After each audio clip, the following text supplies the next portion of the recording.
এদিকে রংপুর কেন্দ্রীয় শহীদ মিনারে বিজয় দিবসের প্রথম প্রহরে জনতার ঢল নেমেছে। মিছিল, স্লোগান আর পুষ্পার্ঘ অর্পণের মধ্য দিয়ে স্মরণ করা হচ্ছে একাত্তরের বীর সন্তানদের। আরও খবর জানাতে রংপুর কেন্দ্রীয় শহীদ মিনার থেকে যুক্ত হচ্ছেন সহকর্মী মোকাররম হোসেন। মোকাররম, বিজয় দিবসের প্রথম প্রহরে জনতার ঢল কেমন দেখছেন, বিস্তারিত জানাবেন।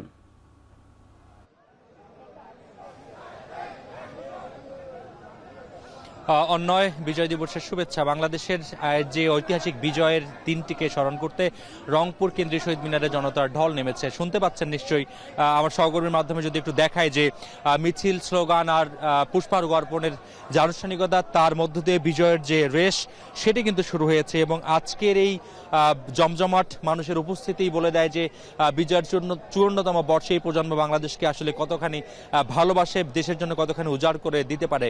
এই মুহূর্তে রংপুরে কেন্দ্রীয় শহীদ মিনারে পুষ্পার্ঘ অর্পণের যে আনুষ্ঠানিকতা সেটি শুরু হলো। সামাজিক, সাংস্কৃতিক, স্বেচ্ছাসেবী সংগঠনের নেতারা পুষ্পার্ঘ অর্পণ শুরু করেছেন। এবং একে একে যদি বলি যে এখানে প্রায় অর্ধশত সামাজিক স্বেচ্ছাসেবী সংগঠন লাইন ধরে সারিবদ্ধভাবে কিন্তু অপেক্ষা করছে যে পুষ্পার্ঘ অর্পণের যে আনুষ্ঠানিকতা সেটি তারা এখন আসলে সেটিতে তারা অংশগ্রহণ করবেন। রংপুরে যে মুক্তিযুদ্ধের ইতিহাস সেটি কিন্তু একেবারে গর্ব করবার মতো ইতিহাস। বাংলাদেশের স্বাধীনতা যুদ্ধ 26শে মার্চ শুরু হলেও রংপুরে মুক্তিযুদ্ধ শুরু হয়েছিল 3রা মার্চ। এদিন বিক্ষুব্ধ জনতা রংপুরে যে মিছিল বের করেছিল, সেই মিছিলে কিন্তু শঙ্কু সমজদার নামে 12 বছরের এক কিশোর নিহত হয়েছিল।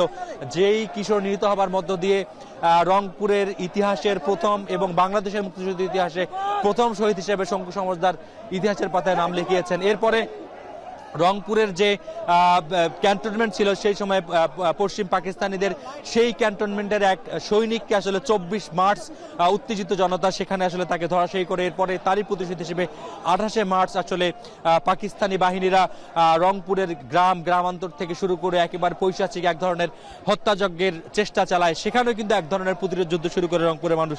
নিসপেতগঞ্জের যেই পাশাপাশি যে ক্যান্টনমেন্ট রয়েছে সেখানে কিন্তু 3 জন পাকিস্তানি সৈন্যকে হত্যা করবার মধ্য দিয়ে রংপুরের যে প্রতিরোধের লড়াই সেটি শুরু হয়।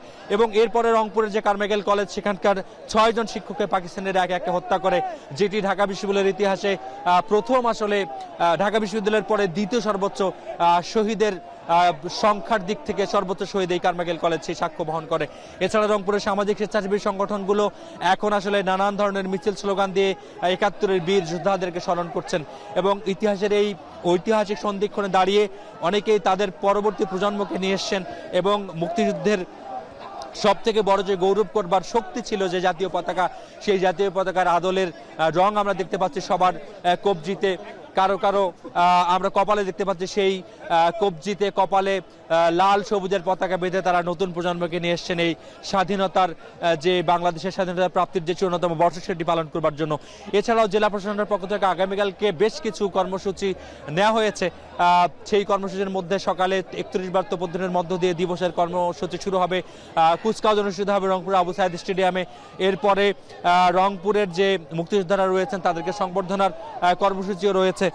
এছাড়াও রংপুরের যে সামাজিক সংগঠনগুলো রয়েছে তারাও দিনব্যাপী নানা ধরনের কর্মসূচি গ্রহণ করেছে। এছাড়াও রংপুর ঐতিহাসিক যে শিক্ষা প্রতিষ্ঠানগুলো রয়েছে, রংপুর কারমাইকেল কলেজ, বেগম রোকেয়া বিশ্ববিদ্যালয়, সেই দুটি প্রতিষ্ঠানও দিনব্যাপী নানা কর্মসূচি রেখেছে। আমরা কালকে সারাদিনও খোঁজখবর রাখবো বিজয় উদযাপনের। বিজয়ের যে রেশ সেটি কিন্তু ইতিমধ্যে রংপুরে শুরু হয়েছে। অন্যয়।